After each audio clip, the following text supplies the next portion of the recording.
Some critics believe maintenance spending can become reactive rather than proactive. When resources are focused on short-term fixes or high-profile projects, quieter but essential work, like replacing aging signal components, may be delayed until failure occurs.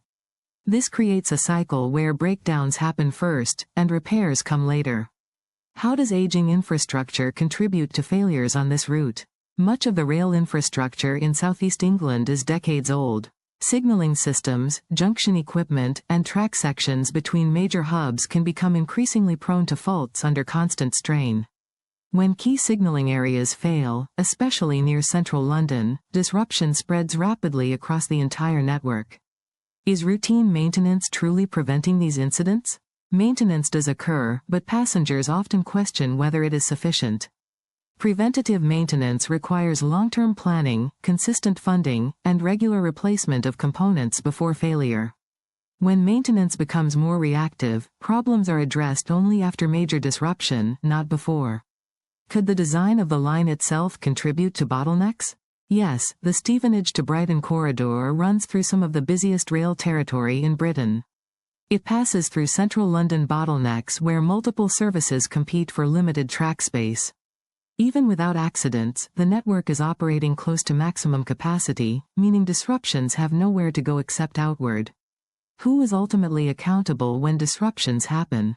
Responsibility is shared. Train operators manage the day-to-day running of services, staffing, and passenger communication. Network Rail manages the infrastructure, the tracks, signals, and control systems. Regulators such as the Office of Rail and Road monitor performance, but enforcement often feels slow or limited unless safety is at stake. This shared structure can sometimes blur accountability. Do leadership changes within Network Rail affect long-term performance? Frequent shifts in leadership or strategic priorities can reduce continuity. Large infrastructure networks require stable, long-term planning, but changing management goals can result in inconsistent focus and delayed progress. What role do contractors play in rail reliability? Many maintenance and upgrade projects are delivered by external contractors. When contractor performance is strong, projects succeed. But when delivery is delayed or poorly managed, infrastructure weaknesses remain unresolved. Clear accountability in contracting is essential to prevent wasted investment. Is regulatory oversight strong enough to force improvements? Oversight exists, but passengers often feel it lacks urgency. Performance targets and penalties may not always translate into visible improvements quickly enough. Stronger transparency and faster intervention could help rebuild trust. How could better data improve rail reliability? A modern railway should be data-driven. Real-time monitoring, predictive maintenance tools, and smarter analytics can help detect faults before they disrupt services. Instead of reacting after failures, operators could anticipate problems and prevent breakdowns in critical signaling zones. Can commuters influence change? Yes, commuter groups and passenger watchdogs play a powerful role. Organized advocacy can pressure operators and Network Rail to publish clearer performance data, explain failures honestly, and commit to long-term improvements. Public accountability matters. What tangible steps could create a more reliable future?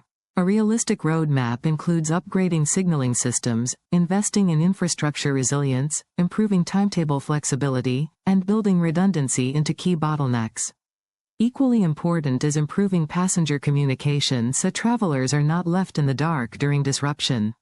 Long-term investment must take priority over short-term patchwork fixes.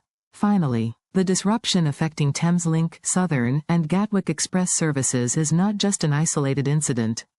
It reflects deeper challenges across one of the busiest rail networks in Europe: aging infrastructure, tight scheduling, limited resilience, and complex accountability.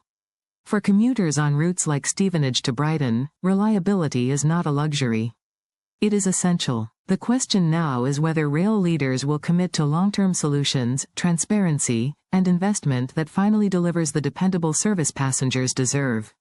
Thank you for watching. If you found this breakdown helpful, please don't forget to like, share, and subscribe for more clear, educational updates on major transport and infrastructure stories.